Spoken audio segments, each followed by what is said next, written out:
And you'll get another chance to do that again in lunch, which follows this next session as well. So appreciate everybody's work so far. And so now what we'd like to do is to turn things over to Lisie Gottdenker and Suzanne Albin Tucker for this report on this beautiful task force called Governance that's been formed that had an outcome and an outtake and put things in front of you. So ladies, I'm going to turn that over to you.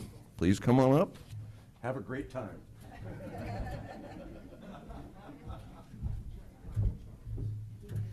So, somebody needed to order the stool. oh, so. sorry. I know, sorry. So we had the 30,000-foot conversation. Now we're going to have like the 500-foot conversation and bring it back to governance. And Joanne, are you putting slides up?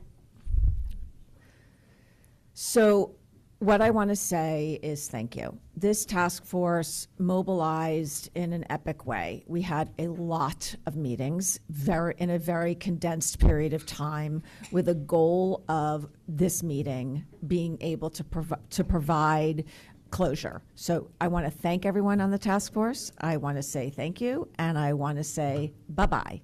We have done our job. So you can see who's on the task force on the next slide. It was a robust group, and you want to go to the next slide too? So basically, this is what our charge was: to revamp the governance structure, to assure effective leadership. And you can read all of that, but just in general, we were to set in motion an actionable plan to improve lay governance following the appointment of the new president and CEO of the organization. And I want to say that we were pretty fluid in this. There was a lot of times when we went into a meeting thinking one thing, and we really ended up doing 180 based on the feedback. We responded to what the group thought. And I think the biggest piece of flexibility was that there were a list of topics, which I'm going to read out to you in a moment, and we ended up saying, no, we're not going to tackle all of those. We're going to put some of those back into the hands of the governance committee. And so I will go through that list with you later as to what's on what we're calling the parking lot. And Suzanne is going to work with Gary, who's the chair of governance, to make sure that between now and May that the rest of those things get addressed. And the things that we were originally charged with was board nomination and recruitment, the onboarding process for new board members, expectations of board members, the role of the governance committee, the executive committee structure, engaging the past JCC Association board chairs, engaging sitting executives who sit on our board, the committee structure and leadership, and board chair succession. So that's a lot, okay? And we did most of it. The other person that there is no way that this work would have gotten done without Brian Schreiber. Brian was really unbelievable. I see him on Zoom, and he just kept the train running. He made sure that he was coalescing all of the information and putting documents out in a timely basis so people had, because as you all know, governance is a lot of reading. And so there was a lot of paperwork and a lot of, issues to get out, sharing best practices, and he made all of that happen. So we cannot thank him enough. As part of this task force, there were two subcommittees. One was, and they all participated in some way or another, was the past chairs committee that met, and we'll go through what the result was of that, and then the role of the board executives. And that subcommittee, the past chairs committee, was chaired by Paula Sidman. Thank you very much. And to Lynn Whittles, who helped shepherd the committee on the current board executives, and we'll go through this report. You'll hear what we decided there. I'm now, Joanne, you want to go to the next slide? So as you can see, we met 9 times, and that in addition to which we also met as the past chairs committee, we met as the board executives committee, and then Suzanne and Ron Lebo and Shelley Walk bravely met many times to do the most fun part of this, which was any bylaws revisions that needed, then we will be presenting to you. We really tried to lead from what is best practices. Brian did a tremendous amount of research, and Suzanne did as well, from Leading Edge, from Board Source, from other organizations, so that we really weren't just sort of saying, this is what we think we should do. We really leaned into what best practices are. And then the bylaws modifications are in line with New York State law. Okay, next page. Okay, I'm going to turn the mic over to Suzanne, and I'm going to lower it a little bit, and she's going to walk you through. But I just want to tell you at a very top level, what you'll see on this chart is that anything that's in green is really just a policy and a culture shift to how we do things, and a clarification, and maybe we've restated some things. And then what is ever in blue will require a bylaws change. So we will need to make a motion to change some of the bylaws, but Suzanne will walk you through all of it before we actually vote. Okay, try to stay awake before lunch now. Really, one of the things we decided to do was to start with the governance committee and what the governance committee, and model what the governance committee should be to the field. And so we started with looking at the governance committee and building a charter. And that's the first item on there. So we built a charter about what are the key responsibilities of governance. You know, obviously, regular review and documentation and description of its role, nomination of board members and officers, orientation, onboarding, training, and regular feedback for the board, periodic assessments of the board's effectiveness, as well as the board experience. And then, of course, the most exciting one, monitor compliance with state law. So along with that, if you may recall, the governance committee is currently called the Nominating and Governance Committee. And one of the things that we decided to do, and that made sense, was to make the nominating piece of that a subcommittee of governance.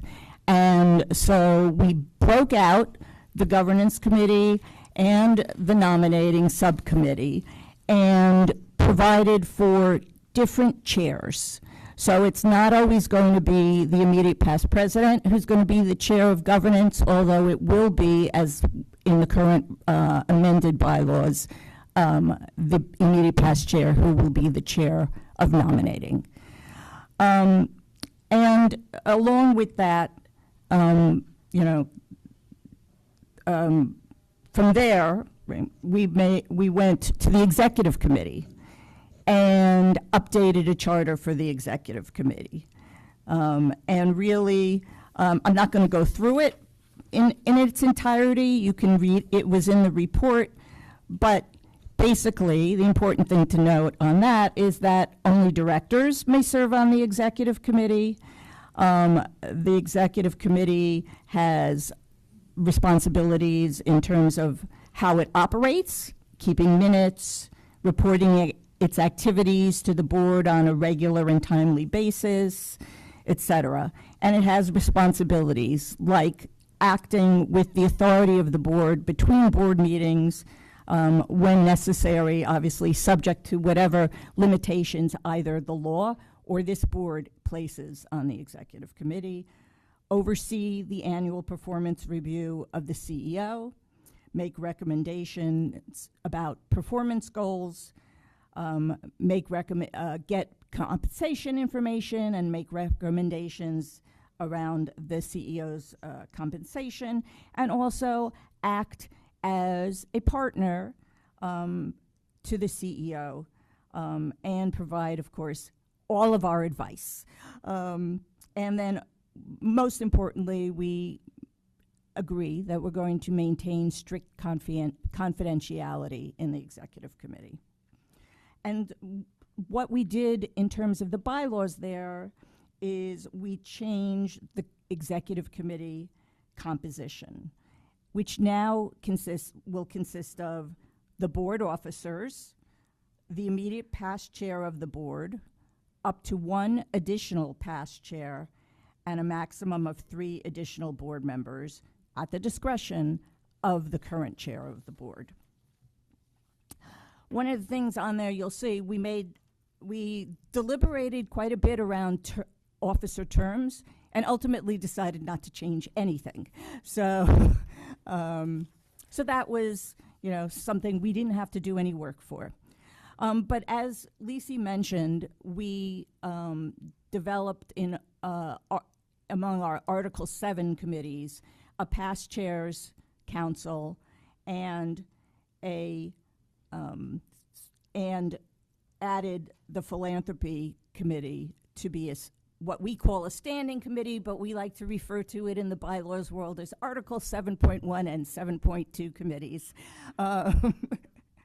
And that is one, in terms of the philanthropy committee, we felt that we needed to make a statement about the importance of philanthropy in this organization, and that putting that committee as a 7.1 standing committee was making that statement, along with governance, the executive, finance, audit, investment.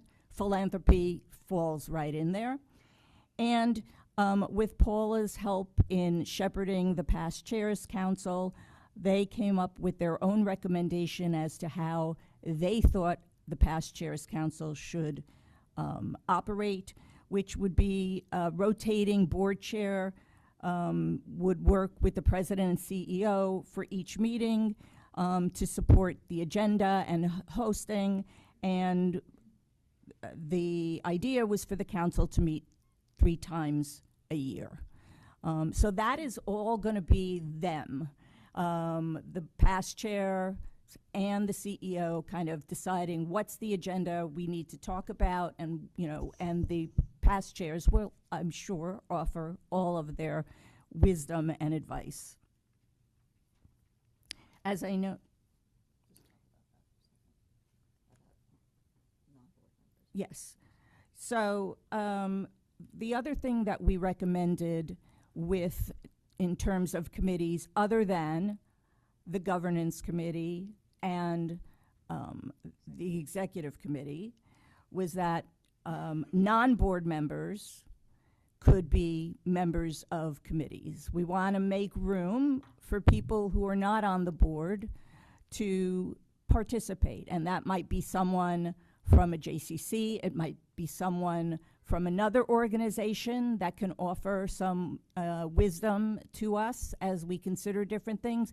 That's going to be a conversation that each of the committees, not only that are currently exist, but as we build out the Centers of Excellence framework and build out those committees, we'll make determinations about.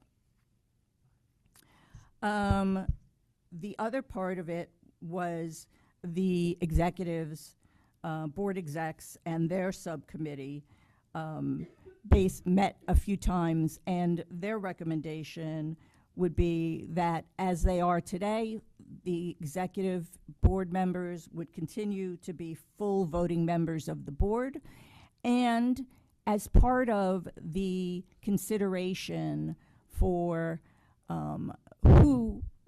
nominees from the board execs, they built a board matrix to go along with the board matrix that will be put together for all board nominees with some additional criteria. Things like skills and expertise, reputation, leadership success, JCCA participation, the level of affiliation, are they ambassador or a partner or something else, and the demographics of their JCCs and organization. And so really the recommendation here is that the nomination process for JCC executives basically mirror the nomination process for lay leaders. And that, as we think about wanting to be one board, and that means, hey, execs, you can't always sit together.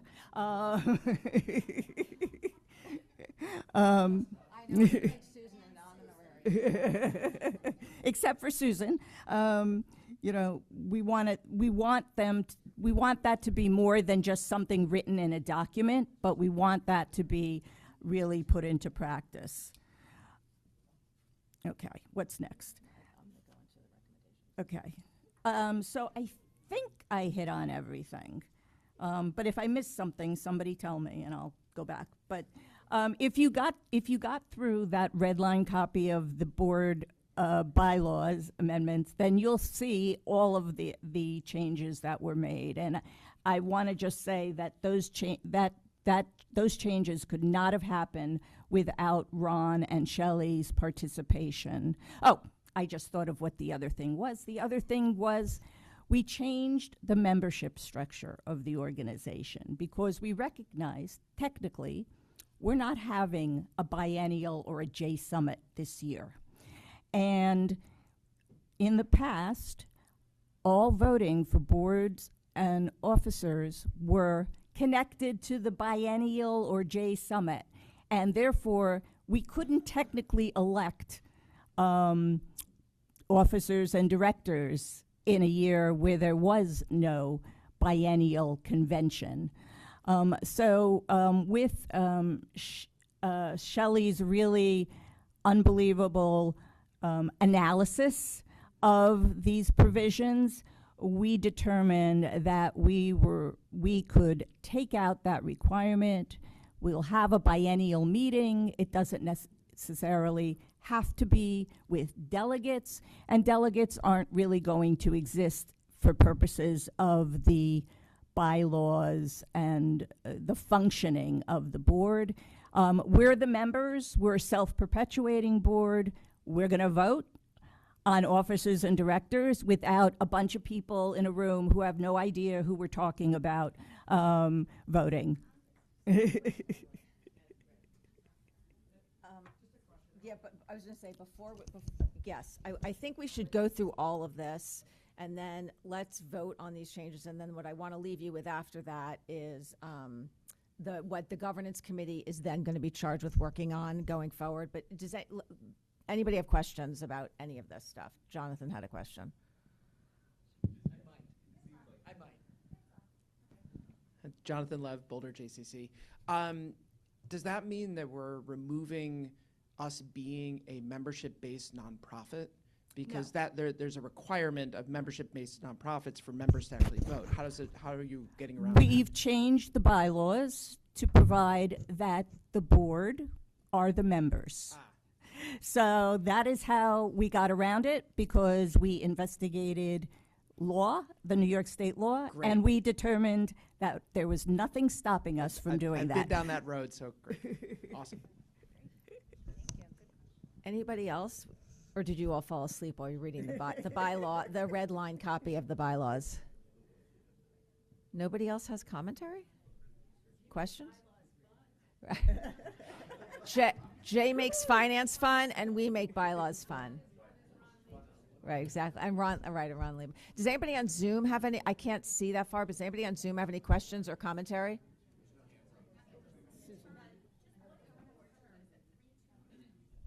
Yeah. Anybody else? Really? Wow. Okay. Okay, we're moving the question. All right, Joe. Well, let's vote, and then I'll go through that. So can I have a Is there a motion? You want to go to the motion slide? Okay. Okay.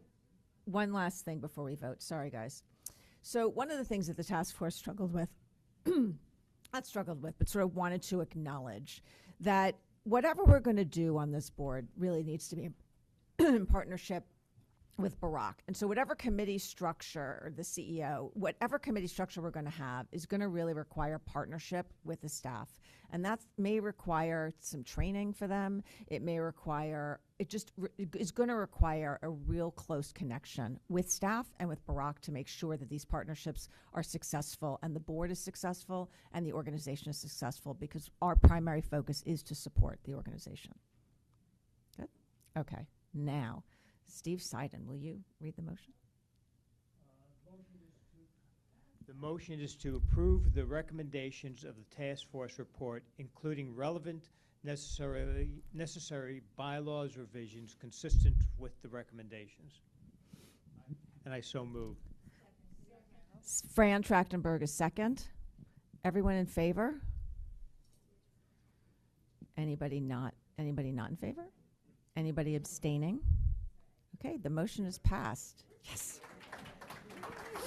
So before, Hey, Lisie. Sorry. Can I just ask a question of the, Yeah. and I apologize because I am completely naive to this, to the attorneys on the committee. Mm-hmm.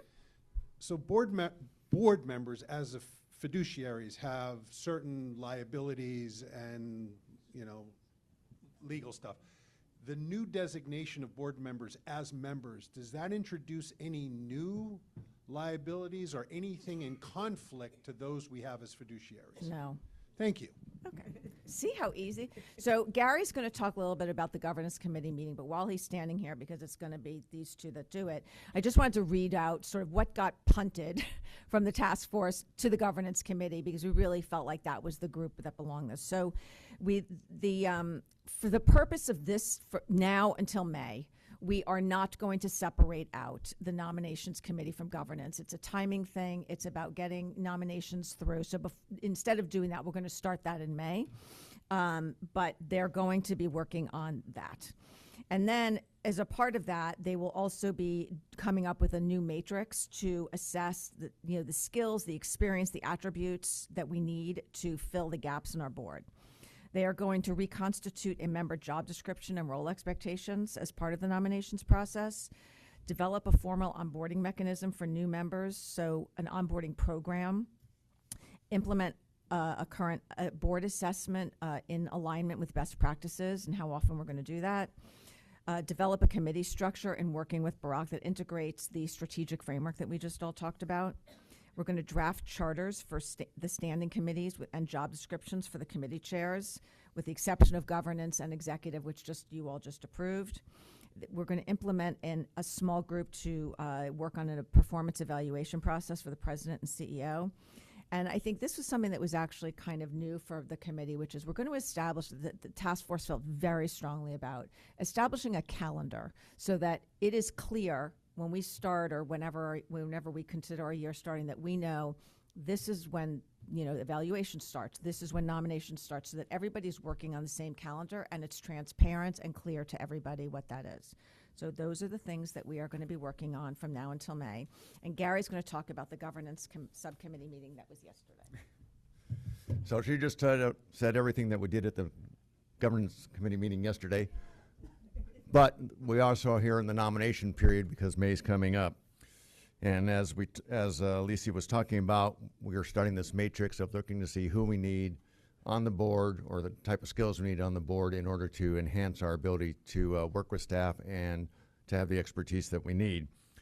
So part of that was a chief marketing officer, or these are people who have the skills such as chief marketing officers or data mining, development, philanthropic experience, entrepreneurs. As we talked about, we need some New York JCC representation. AI knowledge and skills. Obviously, AI is a big thing now, and so we want to make sure that we have knowledge in that area. Good leadership experience and representation from Western Canada. So we want to make sure that we get all these different skill sets. If you're thinking about, or as you're thinking about, as you are all thinking about potential new board members, think about these kind of skill sets that we need to bring onto the board. If you have names, there's a board nomination form that you all get in the email with the return. If you have potential board members, please fill that out, and then we'll send it back probably to Annette and me, and then we'll start going through our process so that by May at that meeting we will have the new slate of incoming board members. So with that, lunch is served.